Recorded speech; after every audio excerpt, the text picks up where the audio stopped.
36 anyos, matay, nanigpog sampot. Nagkakay problema ang Pilipinas, puno-puno pa ni. Nagka-standby na speakers linyas katropang Eric Amaro. Live report. Katropaga John Lee, katropaga Philip Pagkakiglan, tinuod yun no, siyang gibiktima sa kaang ginikasong kinipong acts of lasciviousness o direct assault. O kining sa 36 anyos nga lalaki nga si ni a certain Calvin, no? Nga taga Sinto Mansinitas, Barangay Sampagdos, human matod pagreklamo ni siya sa 26 anyos nga tinirag mangga kay samtag matod pa kana bag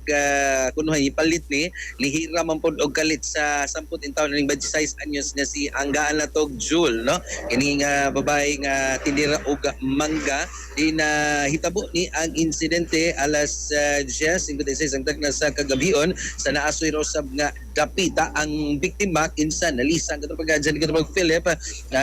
feeling kuan ba kana bag kana gintaong gi kuan sila sexually assault siya sumoto nga ni patabang ni sa mga tanod usab sa nasong barangay imbis na motahod kining suspect akusado katupag Janle sa kinipong mga tanod nga ni kinipong responde nanukmag naman nig usas mga tanod hinungdan nga dali ning giprosesan og gida sa presinto 2 so kuan pod o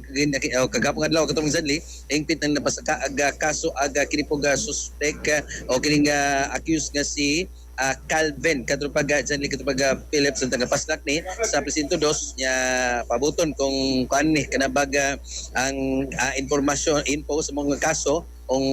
depende ni suspitsado kung kining akusado kung naaba ni siya ikapiyansa wa katrupaga dyan para sa iyang temporaryo nga kagawasan. So far katrupaga dyan katrupaga Philip man ito kasigasikan sa presinto 2 abigyan ng police station mga katropa para di mo magduka no karong medyo init nya bukalit pog kisdo nga panahon diri sa bahin pangapi mo Santon Plus Copamex kape nga tambal kape nga makaayo sa palitian mo ni kape na kape nga way kape mga kigilaan mo na nga healthy kayo ni para sa itong magkaigsunan kinsa doon na ni heart palpitation alang sa dikos nga Pilipino para sa Pilipino sa katropa Eric Amaro XFM News XFM report. Santon Plus Gold, mapalit sa mga butika sa inyong lugar.